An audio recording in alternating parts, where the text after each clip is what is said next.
Si de algo saben las abejas, es de flores. Hay de todo tipo y para todos los momentos. Lo importante no es solo su color, tamaño o forma, sino lo que hace sentir cada una. Y para esos sentimientos trabajan. Igual que el Banco Central, que trabaja para hacer florecer la economía y que sientas estabilidad. Para ese sentimiento de tranquilidad. Para ese sentimiento de crecimiento y desarrollo.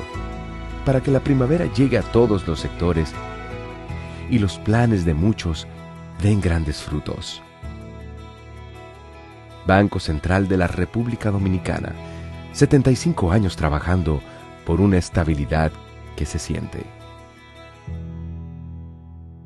Ya usted sabe, mi señora, páseme su usuario y su clave del banco para depositarle ese dinero de una vez. Ay, pero ahora mismo. Si lo das se van, esos datos tuyos se van.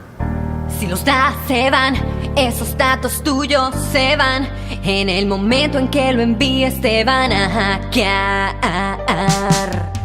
Hay hackers por ahí esperando por ti. No envíes tus datos porque son solo para ti. Son solo para ti. Son solo para ti. Protege tus datos privados. No los compartas con terceros ni accedas a páginas o enlaces desconocidos. Proteger tu información privada es tu deber. Son solo para ti. Son solo para ti. Exacto. Tus datos son solo para ti.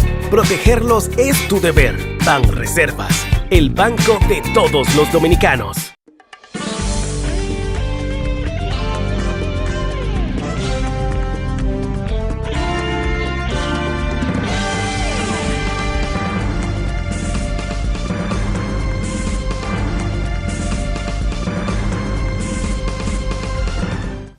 Muy buenas tardes, amables televidentes. Bienvenidos a su cita diaria, crepuscular y nocturna en Teleimpacto, que es al final de la tarde despidiendo el sol y comenzando la noche.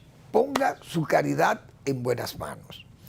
Apoye el Patronato de Lucha contra el Cáncer de Villa González Incorporado. Una institución seria, comprometida con ayudar al prójimo más carenciado a luchar con una enfermedad catastrófica como es el cáncer. Una enfermedad que agota los bolsillos de los más pudientes. Imagínense una familia humildísima, una familia rural, escasísima de recursos, de bienes o de activos rurales que pueda convertirlos en recursos económicos. Carecen de todo. Entonces, estas son instituciones que hay que fortalecerlas porque rinden una labor social extraordinaria. 809-443-8010. El Hogar Escuela Santo Domingo Sabio, otra oportunidad para ayudar entonces aquí a jóvenes que están en alto riesgo, que pueden ser absorbidos por la delincuencia. Tantos jovenzuelos que andan ahí. Y lo hemos visto en las plazas y en las calles, limpiando vidrio y neceando muchísimos adolescentes. El Hogar Escuela Santo Domingo Sabio puede con algunos, pero no puede con una masa ya, una masa crítica de delincuencia en potencia o en formación, porque ya están activos. Son raterías que comienzan a hacer desde niños. Allí forman, como buenos ciudadanos, los pocos que pueden absorber. Por eso yo, hace un tiempecito aquí, hablaba de esos reformatorios. No es Conani puede absorber a niños de 3 años, 5 años, un huérfano, etcétera, etcétera. Niños que están así o enfermos y que se puedan cuidar ahí, está muy bien en Conani. Pero estos muchachos ya, adolescentes de 14, de 13, 15 años. Esos muchachos hay que meterlos en un reformatorio, como lo que tenía Trujillo. No, porque Trujillo no lo mataba tampoco, porque la dictadura no mataba a todo el que apresaba. Ahora había un régimen de control para que esos jóvenes, esos muchachos, mañana, en el mañana, sirvieran al país. Y muchos de esos reformados de la era de Trujillo salieron y se hicieron ciudadanos decentes, útiles. Entonces hay que ir a la democracia. La democracia puede manejar estos reformatorios, porque es que se necesitan los benditos reformatorios estos, porque es que estos muchachos se están creciendo en una masa crítica ya de potenciales delincuentes mayores, pues ya delincuentes son pequeños, jóvenes, iniciados. Pero yo creo que vale la pena hacer estos reformatorios con cierta dureza militar, que sean los que manejen eso, no militares, civiles para administrar, porque también las cosas son un problema, y cero políticos, porque también dañan todo, y lo que hacen es que entonces comienzan a contratar a ellos, delincuenticos de esos que salgan a robar y vuelven y lo traen ahí. Entonces se hace un desorden, porque todos nos conocemos aquí. Pero yo creo en las casas, esos reformatorios que habían en la era de Trujillo, en Santiago, en La Vega y en las principales ciudades del país. Y ahí al que mandaban ahí salía corregido. Esa es la pura verdad. Bueno, las notas. La Guardia Nacional, las Fuerzas Armadas, nuestras gloriosas Fuerzas Armadas. Por Dios, ¿cuándo se van a hacer creíbles con la frontera? ¿Qué más nos falta en la frontera? ¿Qué más? Sigue el tránsito de haitianos cruzando y los que devuelven entran con facilidad, destruyen la verja. ¿Pero y cómo es posible esto? Que destruyen la verja, una verja que apenas tiene varios kilómetros o metros, centenares de metros. Y ni esa la puede cuidar la Guardia Dominicana. El Ejército Nacional, que ha sido el culpable de la haitianización de este país, por la corrupción que tienen los militares allá. Y, desde luego, no ellos solos, también los cónsules, entrecomillados, porque ¿qué cónsules son estos? Esos son comerciantes, verdaderos colmados para expedir visas a conciencia de los propios presidentes de la República Dominicana que nombran esos funcionarios consulares. Lo nombran a sabiendas que es a eso que van, que son intendencias. Porque no somos de Suiza, aquí nos conocemos todos. Entonces la Guardia Nacional, la Guardia nuestra, ha demostrado una debilidad increíble, que fíjense hasta dónde llegaron esos senadores norteamericanos, 6 senadores norteamericanos.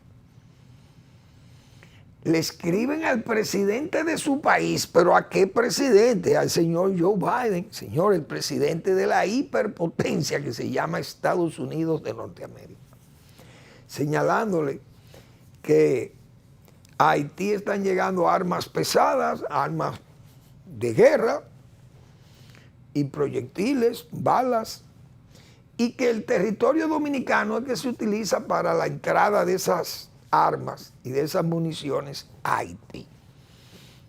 De tal forma que, si eso es así, República Dominicana juega un papel importante entonces en ese desorden que hay en Haití.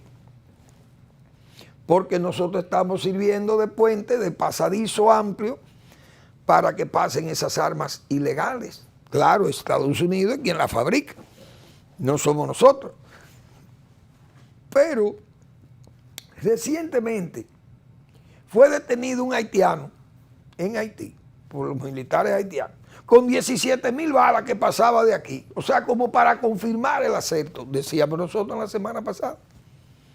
Y la guardia de nosotros, hablando vacuencia, digo yo, porque aquí es que le están haciendo creer que ellos tienen el control de esa frontera. Porque si pasa eso, entonces ¿por dónde pasaron? Me van a decir a mí que la guardia, claro, hay casos que tal vez la guardia no lo pueda detectar. Imagínense ustedes 4 o 5 camiones, de estos camiones haitianos que van cargados, que parecen barcos furgoneros, de esos barcos de contenedores. Eso va cargado toda arriba, una plataforma, y adentro de esos camiones y de esos autobuses que no llevan pasajeros, sino bultos y cargas. La guardia, a menos que descargue esos camiones en la frontera, puede saber si lo que va ahí es mercancía común y corriente o armas. Porque es fácil pasar armas en un bendito camión cargado de muchísimas chucherías, muchísimas cajas, de todo. La guardia no se va a poner a descargar eso. ¿Cómo se puede hacer una verdadera inteligencia, un experticio de esa carga? Es muy difícil, yo no sé cómo sería, porque a menos que se pongan allí aparatos de rayo X en la salida de las principales puertas de salida del país hacia Haití, porque si no va a ser muy difícil. Pero tal vez algunas medidas, disposiciones al azar se toman y se chequean algunos de estos vehículos y se puede determinar que hay cargas ilegales de armas principalmente. Pero ¿qué garantía tiene el pueblo dominicano de que nosotros entonces estamos seguros aquí, si el ejército de nosotros tiene ese comportamiento? ¿Quién es que manda aquí? Fíjense cómo está ese desorden en Haití. Pero aquí todo es una bravuconada, pero somos como títeres de papel. No de papel, no, yo creo que somos de algodón. O hablar para dejarse oír por el asunto electorero, que eso fue lo que pasó en la frontera. Entonces, por eso esa visita del señor Tom Pérez, que hablábamos ayer de ella, me deja con esa preocupación porque ese señor tiene un cargo muy importante como asesor del presidente Biden. Vino al país, pero fue a la frontera. ¿Qué busca él? ¿Qué quiere ver? Biden lo envía por las declaraciones o los señalamientos gravísimos que hicieron los senadores norteamericanos. ¿A qué vino Tom Pérez? Vino, visitó al presidente y luego fue a la frontera. Eso solo quiere decir Haití, República Dominicana. Esa visita del señor Tom Pérez es una visita para saber o traer instrucciones o quieren saber qué es lo que hay y estar mejor edificado de la situación haitiana y la situación dominicana. Pero yo dudo que nuestras Fuerzas Armadas puedan preservarnos con este desorden que hay ahí. Increíble. Vimos una denuncia que destruyeron la verja para robar animales que continuamente están robando. Hay un abigeato ahí siempre en la frontera. ¿Y quién es que controla aquello entonces? Y eso siempre están las declaraciones de nuestras gloriosas Fuerzas Armadas o nuestro glorioso Ejército Nacional, que es el que básicamente está cuidando la frontera. Y cada día nos asombramos del caos, nos asombramos de hechos que suceden allí, que nos dejan absortos a los dominicanos que estamos de este lado, pero que estamos a distancia de allí. Increíble. Pero esa es la realidad, que hasta, fíjense, la semana pasada el señor Philip lo que se atrevió a decirse es un delincuente. No, nosotros vamos a construir los canales que nos dé la gana. ¿Oye? Dios mío. ¿Por qué lo dice? Porque ha visto la debilidad, como decían los comunistas. Si usted ataca a su adversario, según Lenin, yo creo que era de Lenin la expresión, usted mete la daga. Si usted encuentra que es algodón, usted la entra más profunda la daga. Si al entrar la daga usted encuentra una resistencia metálica allí, que es decir, que hay como una placa que devuelve la lanza, entonces usted tiene que sacar el cuchillo porque es que hay una resistencia fuerte. Entonces los comunistas actuaban así. Si ven la debilidad, entierra la lanza.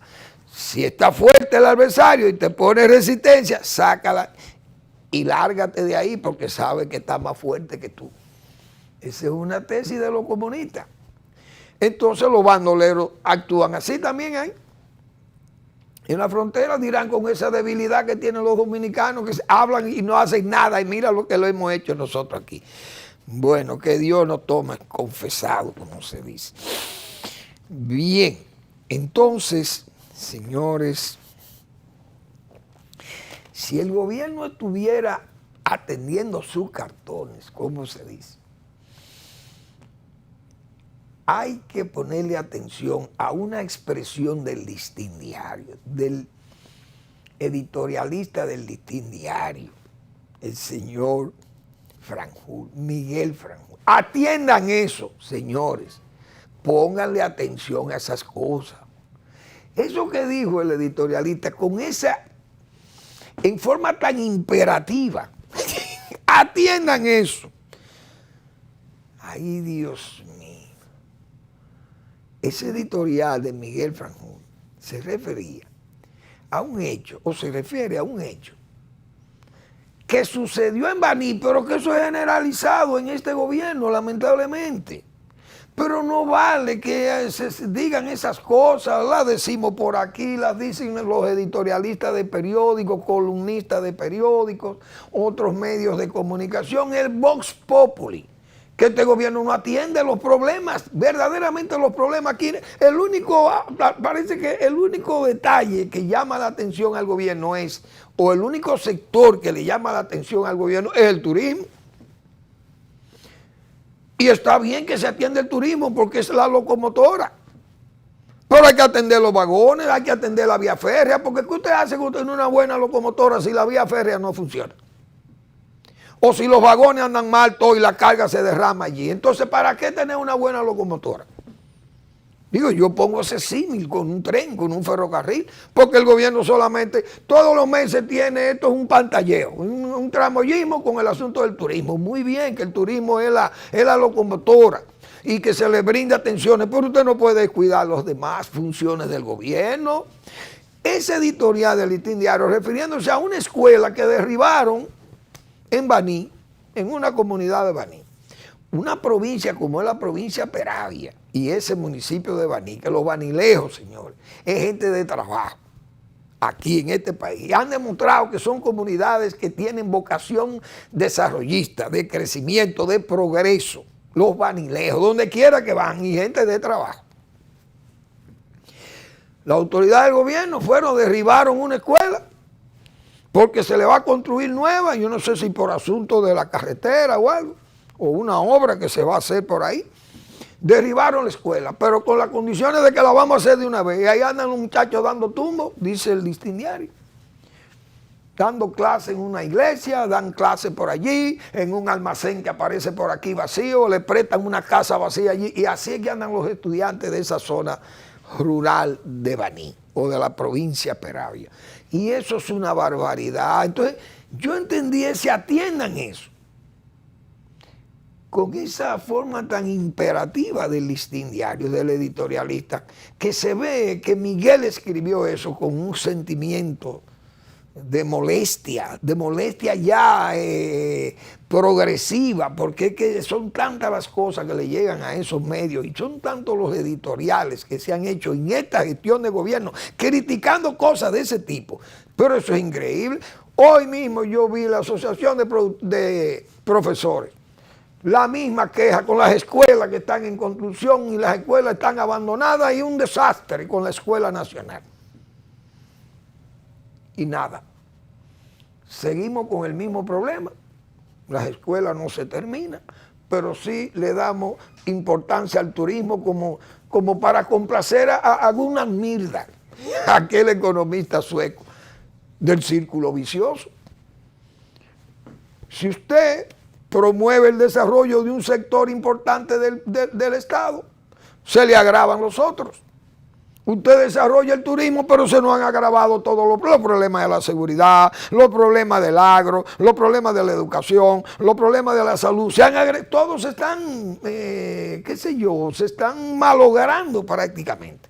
Pero el turismo está muy bien, repito. ¿Qué hacemos con la locomotora bien? Si la vía férrea no sirve. Vamos a una breve pausa.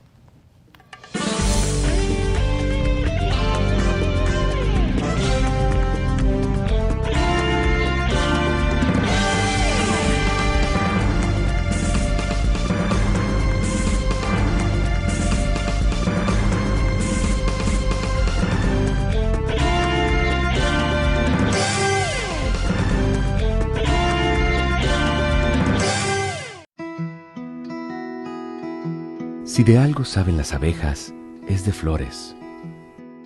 Hay de todo tipo y para todos los momentos.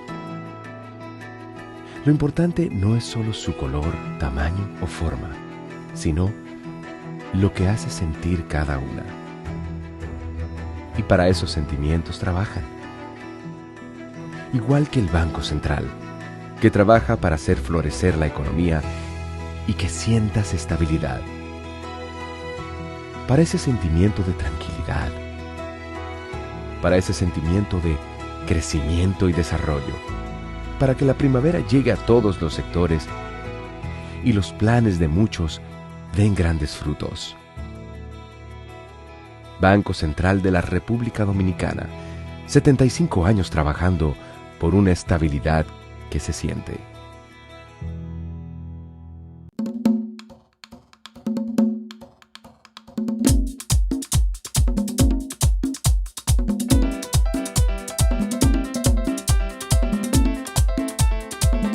Que por qué te quiero, son tantos motivos.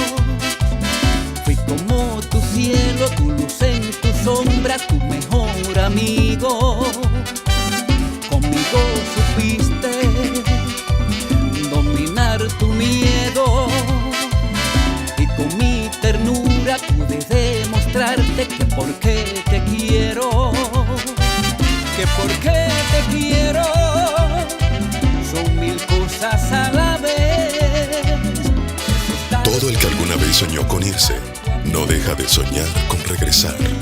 Y nosotros estamos con él, porque somos Banreservas, el banco de todos los dominicanos.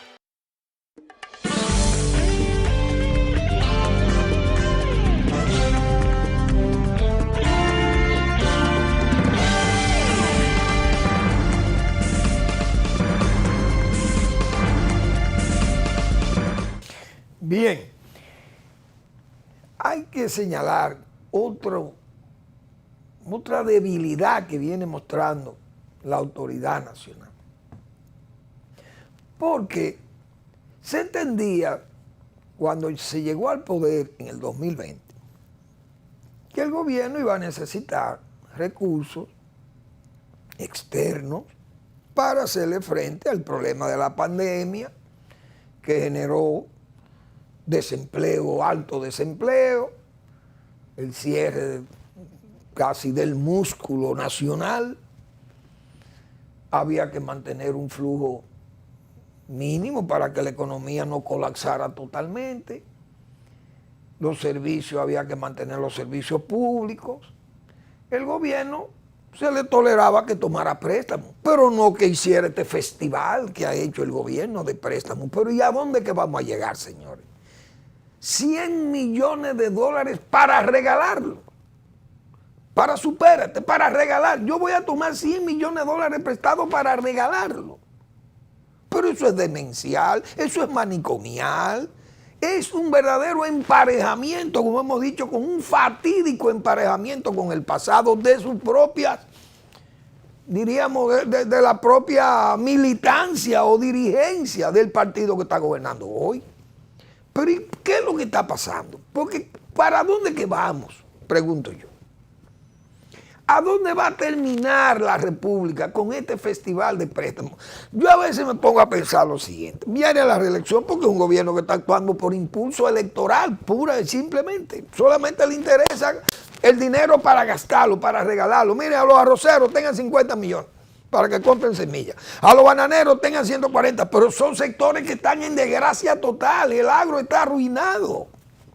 Y el gobierno ni ve para allá. Los cebolleros de San Juan están desesperados. Perdón, la habichuela de San Juan.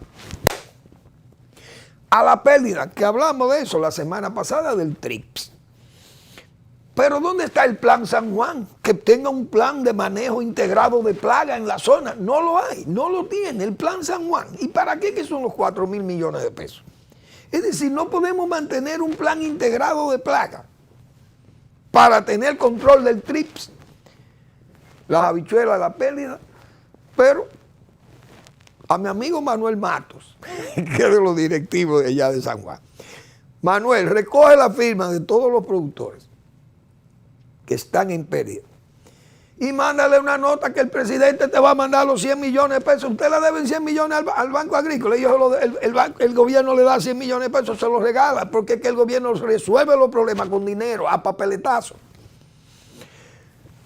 Fiona, ahí están los cacaoteros, no le llegó la ayuda. Incluso se la robaron, peor. Las exportaciones de cacao en grano han bajado. Las exportaciones de banano, ya yo dije lo que han pasado, 200 furgones menos semanales se están exportando a Europa, por tanto hay una caída bestial, más de un 16% han caído las exportaciones del agro. Plátano, eso no se puede exportar, ni se puede hablar. Del arroz no se puede ni hablar, exportar. A Haití no le podíamos vender arroz, imagínense ustedes. Entonces las exportaciones se han ido al suelo. Los productores de cerdo, los productores de pollo, todos preocupados porque entonces le ponen una competencia con los productores internacionales, algo totalmente descabellado. Es un manicomio administrativo lo que tenemos desde el Estado. Toda esta deuda y todos estos préstamos y un Senado complaciente allí, un Congreso complaciente. Por Dios. ¿Y a dónde va a terminar el país? El país va, que yo lo dije aquí la semana pasada, y a uno le duele uno tener que decir esas cosas, que el gobierno de Luis Abinader va a dejar este país en un estado de ingobernabilidad. Ahora mismo la reelección, lo mejor que le puede pasar a la gente del PRM es que el presidente se reelija. Muy bien, porque esa es la realidad, ellos quieren seguir en el poder. Pero lo mejor para el país es que el presidente no resulte reelecto. Porque ¿qué es lo que va a pasar aquí, señores? Cuando el presidente Abinader, si sale reelegido, un próximo periodo no va a ser de gobernabilidad. El gobierno no va a aguantar la gobernabilidad, no la va a aguantar porque la gente se va a lanzar, pienso yo, a reclamar derechos y a reclamar asistencia que el gobierno le ha negado. Porque todo lo que estamos haciendo ahora se ve como un gesto nada más electorero, no es épico, es electorero, no es de patria. Es asunto de ganar la reelección a como dé lugar, porque usted sabe lo que toma 100 millones de dólares para usted repartirlo en la tarjeta, supérate sabiendo. Porque los ejemplos están ahí. ¿Qué ha pasado con ese programa que se han robado el dinero? Se han adueñado de los bonos. Este gobierno parece que no tiene control administrativo. Esto es un manicomio administrativo. Porque ¿a quién se le ocurre tomar 100 millones de dólares para regalarlo por vía de un programa que ha sido un verdadero fracaso? Por la cantidad de denuncias, de actos de corrupción, de robo de las tarjetas, de los fondos, en los engaños que ha habido. Pero eso es un caos. Bueno, si esto va así, yo no sé cómo va a terminar, repito, porque es un emparejamiento con ese pasado 2000-2004 que fue un verdadero caos. Entonces, fíjense qué pasó en el 2004. El gobierno que entró, el gobierno de Leonel Fernández, tuvo que hacer muchísimos préstamos. ¿Por qué? Bueno, cogió de excusa el descalabro que había dejado el gobierno anterior. Pero si el gobierno de Hipólito Mejía hubiera seguido en el poder, ese gobierno hubiera tenido que pelear en la calle contra la gente porque no iba a soportar las presiones. Y yo creo que eso es lo que le va a pasar al gobierno de Luis Abinader si repitiere por reelección. Entonces, al pueblo le conviene, oigan cómo es la cosa, y no es porque uno quiera decir que sea o no la oposición que gane, pero desde el punto de vista de manejar la gobernabilidad, por eso es que un gobierno de un cambio que venga, le queda esa facilidad de maniobrar con el pueblo. El pueblo puede decir, bueno, miren señores, debemos ser amables, ser hospitalarios con las nuevas autoridades porque han encontrado un desplome total. Entonces a ese gobierno que viene nuevo se le permite, bueno, hacer una reforma fiscal, se le permite tomar préstamos, más préstamos, hacer muchísimas cosas, como hizo este gobierno, que llegó en un estado caótico por el asunto de la pandemia, un gobierno derrochador como el de Danilo Medina por esa reelección y todos esos escándalos. Al gobierno fue un encanto para el pueblo, le dio toda su amabilidad y toda la hospitalidad se la brindó a las nuevas autoridades del PRM. El gobierno se aprovecha de esa situación y comienza a endeudarse, pero un endeudamiento ya a nivel peligroso para la República, porque Leonel Fernández endeudó el país, pero señores, fueron 11,000 millones en 8 años, pero este gobierno lleva más de 30,000 millones en 3.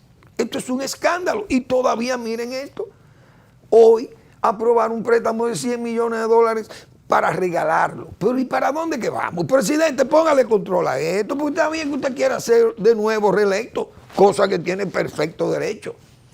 Pero vamos a hacer las cosas con cierta prudencia, con cierta elegancia y no este tipo de indecencia política en la que estamos cayendo, porque que eso el país no va a terminar así, no va a terminar bien. Este país se va a hacer ingobernable en el periodo que viene. Repito, si pasa lo que pasó en el 2004, la gente tal vez aguante, hasta una reforma fiscal. Pero para este gobierno mandar una reforma fiscal después de una reelección no le va a ser fácil, porque la gente se va a sentir, diríamos, ofendido de tantos recursos, tanto dinero que ha gastado este gobierno y que no se ven las obras en sentido amplio de la palabra. Obras de una carpeta propia del gobierno, pues lo que se está haciendo es la continuidad de lo que estaban haciendo los gobiernos anteriores, incluso lo de Pedernales. Lo de Pedernales es un plan que ya estaba, hasta lo hizo el gobierno de Danilo Medina. Yo recuerdo cuando el señor Gustavo Montalvo presentó aquel plan, un plan maestro para el desarrollo de la zona, pero el colmo es que sea de ahí, que se haya tomado también toda la referencia del plan para aplicarlo en el proyecto. Que por cierto, voy a hablar de Pedernales ahora, porque yo tuve una preocupación hace mucho tiempo, en este año, el año pasado, tal vez el año pasado, o el anterior, en el 21, a raíz de que el gobierno y el presidente anunciaran que se iba a hacer ese plan de desarrollo en Pedernales, siempre yo externé mi preocupación de la dificultad de agua en la zona, porque he caminado por todos esos caminos sureños y más esos caminos de allá de Pedernales y esas comunidades cercanas de Pedernales. Mi trabajo en reforma agraria me permitió conocer todas esas comunidades, la de la Loma y la de los Llanos, y entonces sabíamos y estudiábamos además las posibilidades hídricas de la zona para poder tomar decisiones de cultivo a hacer en la zona. Cuando se anunció el canal Nizaíto, todos los técnicos de por ahí, los agrónomos y todos nosotros sabíamos que ese era un programa de canal, un proyecto sumamente difícil, muy trabajoso, pero prácticamente social, porque ese camino, o mejor dicho, ese tránsito de agua por ese canal no era viable económicamente, pero socialmente lo era, y ese canal lo había anunciado Balaguer en el año 1966. Óigase bien, en la campaña del 66. Pero Balaguer cumplía su palabra, hizo el canal Nizaíto. El canal Nizaíto está hecho, pero yo no sé actualmente cuál es el uso que se le está dando a esas aguas. Entonces, Pedernales, el optimismo, yo he dicho, es malo cuando es excesivo el optimismo. Pero el pesimismo es peor. Entonces, no se puede ser pesimista, y es bueno que el gobierno, y saludamos que el gobierno haya tomado la iniciativa de implementar ese plan en Pedernales y echar hacia adelante a Pedernales, y los pedernales están muy contentos. Pero yo hice tenía mis aprehensiones con el asunto del agua. En la zona, esa sabana de Sansón, ahí no hay agua, y en las profundidades el agua es escasísima. Yo diría que ese es un acuífero. Si hay agua subterránea es muy poca. Entonces, yo tengo unos datos, yo traigo unos datos que quiero presentárselos, porque ha habido un exceso de optimismo y gente que está hablando de todo ese trabajo y ese desarrollo que le espera a Pedernales, 12,000 habitaciones, que habrá un aeropuerto internacional, el muelle para recibir los cruceristas. Entonces, yo quiero mostrar datos técnicos de la capacidad hídrica de Pedernales, que ya lo había hecho anteriormente. Yo había traído esos datos aquí de Pedernales y Samaná, que son dos puntos importantes para el desarrollo turístico. Sin embargo, hay una tensión hídrica alta en la zona porque hay poca agua para el desarrollo de esas dos comunidades, aunque Samaná tiene la ventaja que tiene precipitaciones muy altas, de más de 2,000 milímetros en esa bahía, promedio por año. Mientras que Pedernales es un secarral, allí no hay agua, prácticamente no llueve, o llueve muy poco. Entonces yo traje unos cuadros, que voy a mostrar esos cuadros, para explicarme con datos. Vamos a ver, Eri, si tú eres tan amable y me puedes colocar uno de esos cuadros. Ahí hay uno de esos cuadros. Observen donde dice balance de agua por provincias de la región sur para el año 2025. Es decir, para el próximo año 2025, Pedernales, observen ahí que tiene en la superficie, agua superficial, dispone de 66 millones de metros cúbicos. Dispone la provincia de Pedernales. De agua subterránea tiene apenas 38 millones de metros cúbicos de agua. Obsérvenlo ahí. 66 superficial, es decir, al agua del río, el río Pedernales y los arroyitos que pueden haber por ahí. Y 38 de agua subterránea, que es bombeable en toda la región de Pedernales de la provincia. En total, de millones de metros cúbicos de agua, Pedernales tiene 104 millones de metros cúbicos de agua. Pero de consumo humano tiene apenas 7 millones de metros cúbicos. Pero yo voy a explicar por qué es tan bajo. Porque que apenas hay 30,000 personas en la zona de Pedernales. Agrícola se utilizan 106 millones de metros cúbicos de agua para la agricultura de Pedernales, es decir, todo lo que son los olivares, la Mercedes, la Altagracia, Mencía y todas esas zonas ahí, todo eso es agua de Pedernales. La ecológica tiene 3 millones de metros cúbicos, agua que son las que utilizan las plantas y los animales por ahí, eso es agua ecológica. En total, fíjense bien, la demanda total con una población que hoy es de 29,000 personas, que yo lo voy a mostrar en el otro cuadro. el consumo serían 116 millones de metros cúbicos. Eso quiere decir que hay un déficit, un balance oferta-demanda de menos 12. Es decir, 12 millones de metros cúbicos de agua están en déficit, lo que crea una fuerte tensión hídrica en la zona de Pedernales. Muy bien. Vamos a poner el otro cuadro para el mismo año 2025. Fíjense que dice ahí, indicadores hídricos y caracterización de las provincias de la región sur para el año que viene. Pedernales, ahí tiene habitantes para el año 2025, para el año próximo tendría 39,000 habitantes, más o menos. Observen eso. La disponibilidad hídrica de millones de metros cúbicos de agua son 104.3 millones de metros cúbicos para 30,000 personas. Es decir, que la disponibilidad en metros cúbicos por habitante por año son 3.479.9 metros cúbicos por habitante por año. Clasificación, problemas generales. ¿Cuál es la preocupación mía, señores?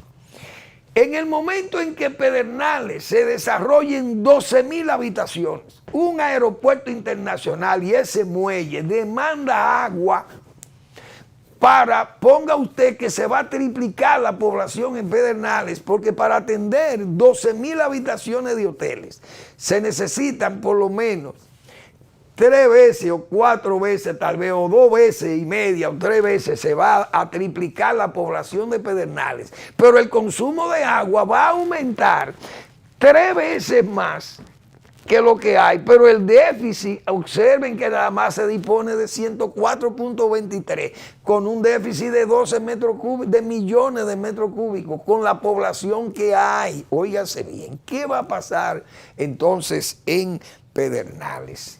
Ya está bien.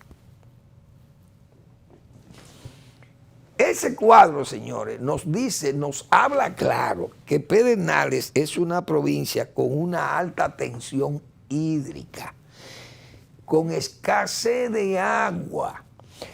Observen en ese cuadro que yo mostré ahí que solamente de agua subterránea tiene 38 millones de metros cúbicos. Hoy, el proyecto de Punta Cana, que Manuel Fermín, valga la inmodestia, fue quien le instaló las bombas, las primeras bombas de pozo profundo ahí. Las diseñamos nosotros.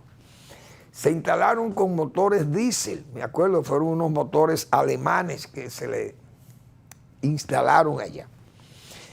Y hoy todavía sobre el uso de agua subterránea se está manteniendo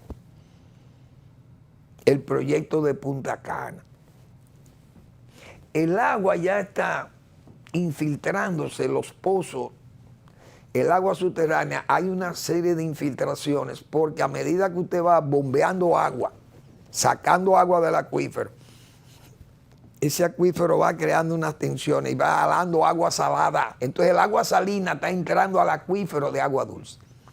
Está dañando y ya Punta Cana necesita un acueducto de aguas superficiales que vengan de una fuente que usted represe por ahí, la presa de Zanate o una presa de Chabón o la presa yo no sé en Higüey, hay que hacer una presa obligado, porque ¿de dónde va a salir el agua entonces para esos proyectos que están increciendo?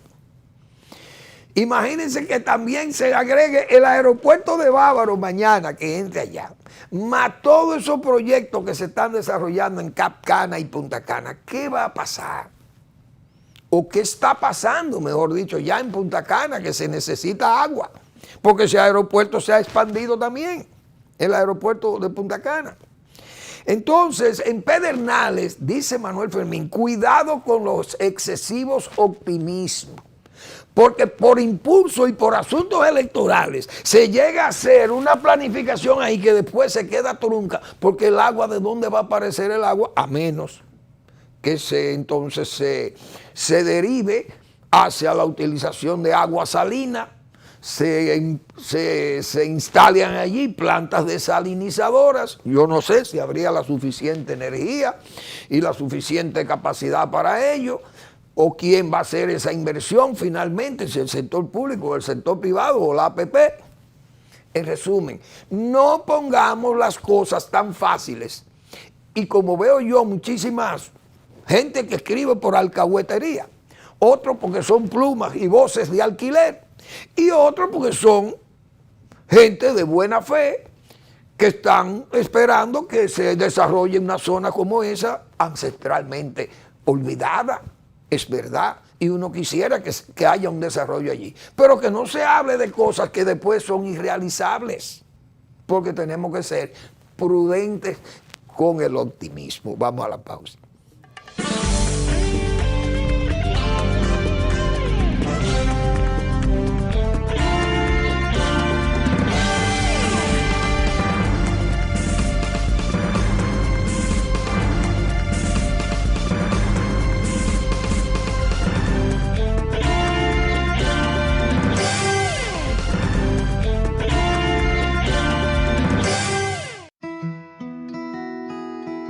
Si de algo saben las abejas, es de flores.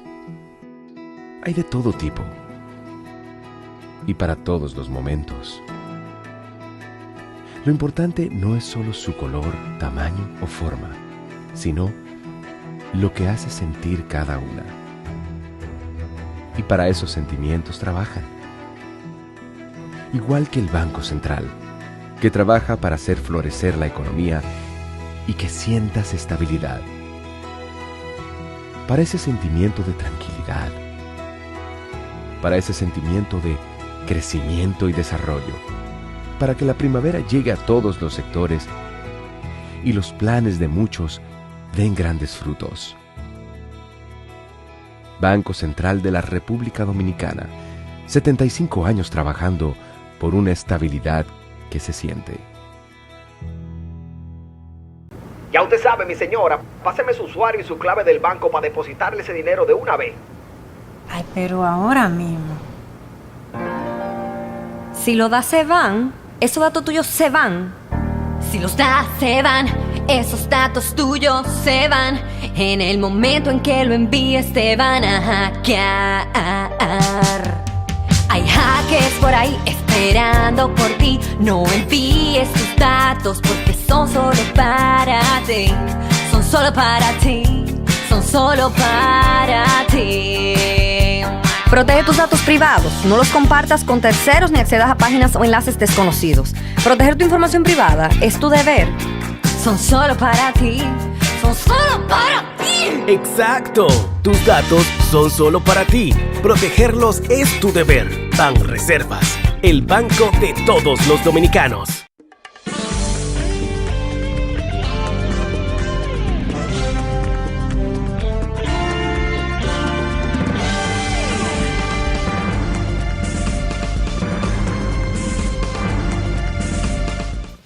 Hace mucho tiempo, no tan largo tiempo, pero hace un tiempo,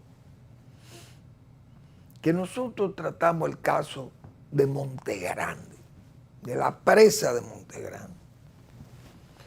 Y dije que las autoridades de hoy han exagerado su trabajo en Montegrande.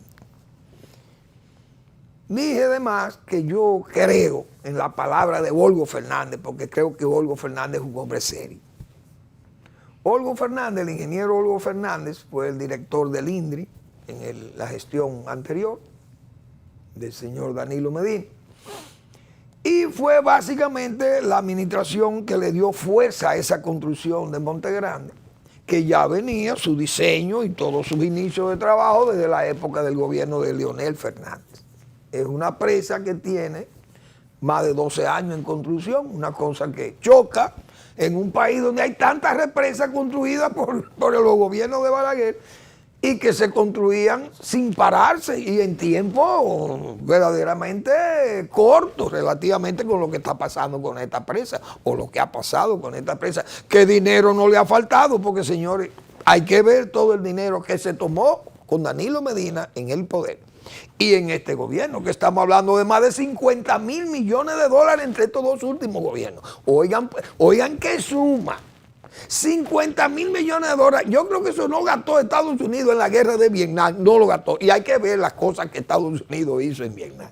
Pero bien, eso es un tremendismo de mi parte probablemente, o una extravagancia de mi parte.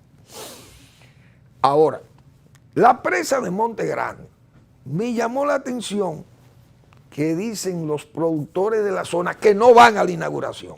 Que yo no sé si por el problema de la ley, pero parece que la ley tiene de que se puede inaugurar. El gobierno ha anunciado como 4 o 5 fechas de inauguración.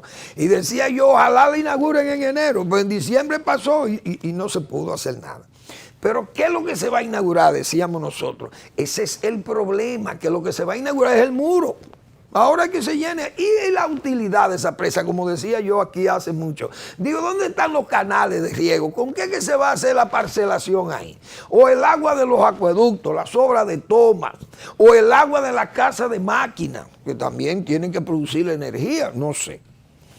Los productores han dicho, los residentes dijeron, no lo van porque a ellos no le han cumplido ni siquiera con los asentamientos de las viviendas y todo ese asunto. Y unos asentamientos que le iban a hacer, parece adecuarle unos cultivos, unos terrenos, etcétera, etcétera. Nada de eso se ha cumplido. Pero ¿qué ha pasado? El gobierno anunció con bombos y platillos y con cierto adanismo, como es costumbre, que esa presa nosotros la recibimos con un 30% de obra. Señores, Olgo Fernández ya me había dicho a mí, hacía mucho tiempo que yo lo consulté, que ellos habían entregado esa presa casi con un 60% de obra construida. Y él lo reafirmó ahora en esta semana, que fue a un programa de televisión, y dijo que ellos entregaron con 58% de avance de obra, la presa de Monte Grande. El gobierno dice que la recibió con 30, es decir, 28% menos. Entonces, esas son cosas que uno se siente mal, porque aquí es que uno le va a creer, porque esta autoridad ha perdido credibilidad, lamentablemente. Pero bien, lo importante es que la presa se termine. La presa, dijo Olgo, que ellos dejaron 157 millones de pesos y toda la instrumentación, el trabajo en obra, la instrumentación de la presa. Entonces, el gobierno de ahora, de este turno, piensa inaugurar la presa de Monte Grande con todos estos, con todos estos antecedentes de que ellos reciben, bueno, que le han hecho un 70% a la presa de Monte Grande. Dice la administración anterior que ellos le entregaron con 58. Entonces esas cosas ponen a uno a pensar, pero más que a pensar, ¿qué es lo que van a resolver? Yo recuerdo el encargado de Yehit, que usted lo ve ahí, de las hidroeléctricas, ahora haciendo carretera, como dije yo, con los dineros, los ahorros que generan ellos, las energías hidráulicas. Haciendo carretera, pero todo en un proyecto electoralista o reeleccionista, porque ¿qué es todo lo que se haga ahora en fin de la reelección del presidente? Entonces, la presa de Monte Grande, ¿qué utilidad va a tener? Ninguna para los productores de ahí de la zona, ni los habitantes se van a beneficiar del agua para el acueducto, ni los agricultores van a poder sembrar ni mojar, porque ahí no va a haber de nada de eso. Ahí se va a llenar aquello, ese lago. Yo no sé si la casa de máquinas funcionarán, si las líneas de transmisión de la energía que se genere allí estarán listas para transportar esa energía, no lo sé, eso lo vamos a ver con más detalles. Servirá para frenar tal vez las crecidas del río Yaque del Sur, que ya viene regulado por la presa de Sabaneta y la presa de Sabanayegua y la presa derivadora de Villarpando, que desvía las aguas hacia el canal Yaque del Surazua. Entonces, la presa de Monte Grande no va a tener ninguna utilidad. Para la agricultura no hay nada que hacer, y para los habitantes que van a nutrirse de esa agua de los acueductos no sabemos en qué están esas obras. El gobierno podrá decir, bueno, yo no puedo hacerlo todo, es verdad. Pero el gobierno pudo haber iniciado tal vez algún proyecto, por lo menos, de canales de riego ahí, o de conducción del agua, para cómo se va a utilizar el agua, o una parcelación en la zona, una identificación de las áreas que se pueden parcelar y entregar más luego en asentamientos allí, campesinos. ¿Qué es lo que va a pasar? Porque es frustrante para las localidades de la zona que se haga la presa, que se ha esperado 13 o 14 años y que después no puedan usarla, ni van a tener ningún beneficio. Tal vez se pasarán años esperando que venga una mano amiga que pueda construir los canales de riego o las tomas de agua de los acueductos. No lo sé, porque honestamente no tengo toda esa información. Vamos a esperar, porque uno también tiene que ser consciente de que es una obra muy grande. El gobierno ha hecho su esfuerzo por terminarla. Se han puesto muchísimas fechas, cosas que han sido un error de las autoridades nacionales, ponerle un horizonte tan cercano a una construcción que ha tenido tantos problemas. Ojalá eso se termine y se pueda inaugurar, porque el presidente podría inaugurar, y ojalá esa ley permita que inauguren los presidentes, porque nosotros cuando Balaguer, siempre cuando se propuso esa ley en el 94 para cerrarle todas las puertas a Balaguer, eso uno protestaba eso, porque decía que eso no debe ser, porque el gobierno que trabaja, país que progresa, decíamos los reformistas. Bueno, les invito a que lean al doctor Marino Vinicio Castillo de su blog La Pregunta, que en esta semana nos tiene un nuevo año crucial. Hay que leer a Marino Vinicio Castillo, todas sus preocupaciones para este año, los problemas del país, los problemas del narco, los problemas de la frontera, el problema del Haití, los problemas, todos esos problemas que tenemos nosotros como sociedad de estos tiempos tan difíciles. Gracias por su atención. Nos vemos mañana en otra entrega de Al Final de la Tarde, despidiendo el sol y comenzando la noche.